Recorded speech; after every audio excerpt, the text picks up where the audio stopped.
We're moving up. I said Greaves has opened us up for the migration section.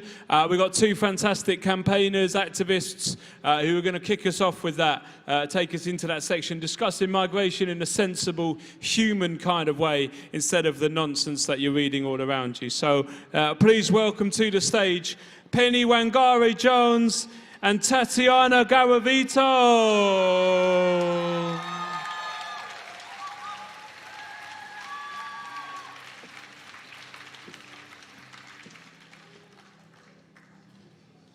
I'm not avoiding eye contact, we've just got a poem to read. Music is a weapon. Love is a weapon. Goodness of the heart is a weapon. Truth is a weapon. Justice is a weapon. Ambition is a weapon. A word is a life-giving weapon. Knowledge is a weapon. Weep and wind your weapon. Inspired by Fela Kuti, this poem was written by a nice young lady that is going through the asylum system when she was in detention center at Yarrows Wood. And she said she did it to nurse herself and to keep going. I would have wanted her to be here tonight, but she couldn't because she has to go to sign on tomorrow morning. So unfortunately, I just took the poem and I said, I'll read it for you and I'll pass it on. This young lady was abandoned at quite a young age when her family left her country, and she was left in the hands of relatives, neighbors, and she was passed from post to pillar. And whilst this was happening, she was used, she was abused, she was sexually abused, and then whoever were doing it managed to traffic her into the country. When they got her here, this carried on. She was locked away for 6 years. So she landed as a 15-year-old. She was locked away for 6 years until the Home Office got hold of her. And when they did, she got put in detention. She'd used poetry to nurse herself for quite a few years because it was the only way that she could express herself and talk about the things that she was feeling. So, and the reason why they detained her is, why didn't she hand herself in at the port of entry?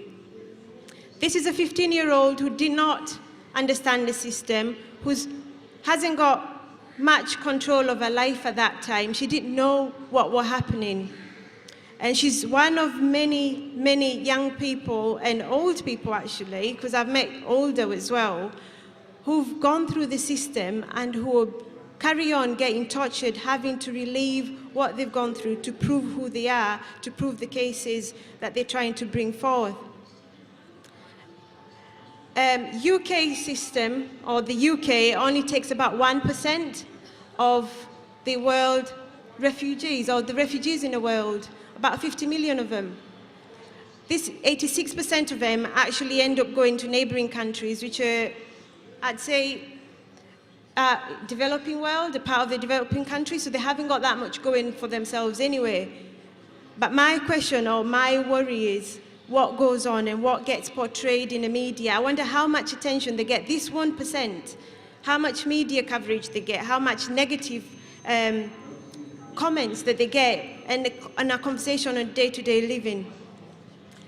And I use the UK system as a comparison because where I was born and bred in Kenya, I've seen little villages get what I'd say the demographics of a village just change in a fortnight.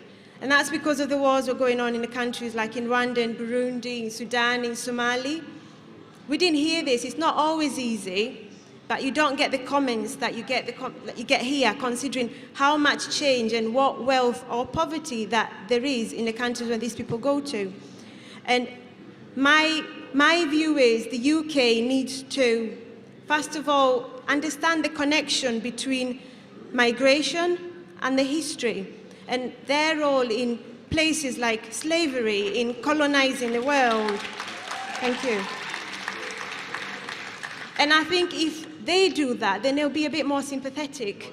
They'll understand where these people are coming over because of things that have been done, whether it's the inferior complex, whether it's the tribal conflict that was started back then that is coming out now. So when they sit and portray people as migrants, a word that's now become really, really negative, when they portray people as migrants, it's almost like, and people like Cameron use a word like swarm, they just dehumanize the people that are coming through. So saying that, the topic today, or the theme today, was supposed to be utopia. And I started off by asking, hang on, what is utopia? What is my utopia? What is your utopia? And I'd say, is it, I don't know, is it something like, you know, better job, world peace, as we all kind of tend to say? Is it more sex, better partners? It's something as basic as that, and it's not to make it look small. It's almost to think, what if the person sitting next to you holds the key to your utopia? How would you feel? How would you approach them? What would you want them to see? How would you want to reach out to them to let go of this little thing that we call utopia? Because that would mean the difference between where you are and where you want to be.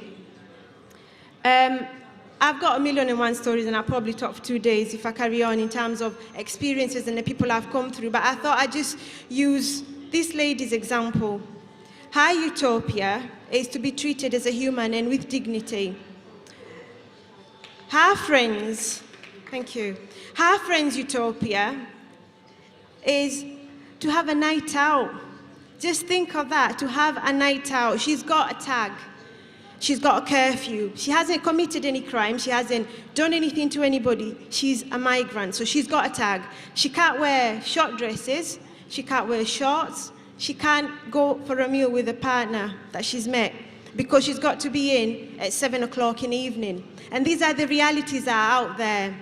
So my utopia, I started by thinking, actually, why am I doing what I do? I work as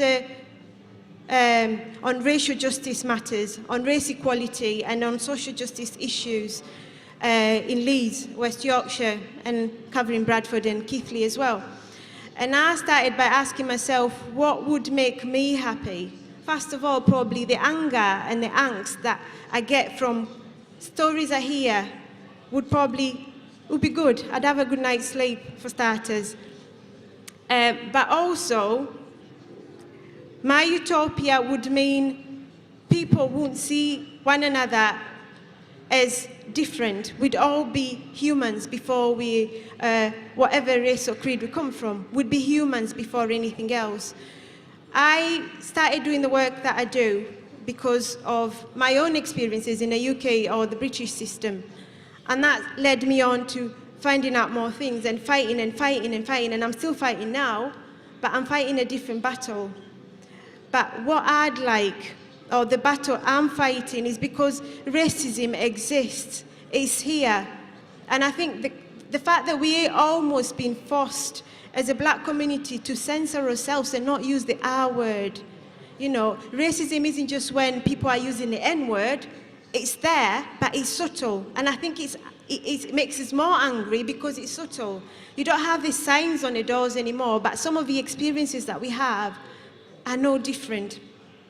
So for me, I pushed on, and I'm thinking, what would make me happy is if people challenge, people use their weapons to challenge the unjust laws where it's all right for me to say no to somebody who's ringing up because they're suffering from domestic abuse and say, you have no recourse to funding, I'm sorry, we can't help you. That coming as if the funds, the money, the material things come before the human being. So laws like that where people are having to get turned back from where they go to get some help with the GPs. People are destitute, they're not allowed to work, and at the same time, it's illegal to work and they're not getting any money. So they're being left out there, they're getting abused left, right, and center. So my utopia will be people challenging, people like us challenging the system. We're at the forefront, we're here checking people's IDs, we're the ones saying, oh, you know, are you allowed to work? People like us challenging that system. My utopia will be us pushing on to the people that are leading us, the politicians. I say racism is there because all you need to do is look around, the police, the education system, the NHS. All of these systems are there and they're abusing somebody, and just because it's not you doesn't mean somebody else is not suffering.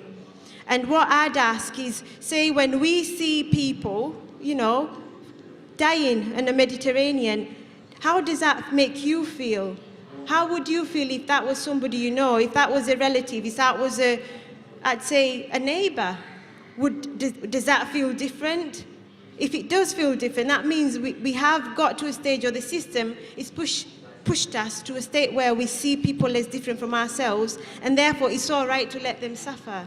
It's all right to build walls up and not allow them in. It's all right to even suggest to get the army out, instead of actually seeing, why are these people coming across? Is this their utopia? The fact that they're running away from wars, from conflicts. They've lost every member of their family to get across. And I think on an ending note, is I'd ask people, not everybody is able to go and kick off and shout and demonstrate, but we've all got something, we've all got a weapon. People like the lady who wrote this poem wouldn't have to be dehumanized again, but she'd be able to see somebody across the room who's able to understand what she's going through. So use your weapons, that's what I'd ask. If you've got a weapon, because we've all got one, use your weapon. It might be something really small, but it's calling things out, calling the messaging out, and that would make the world a better place. That would be my utopia. Thank you.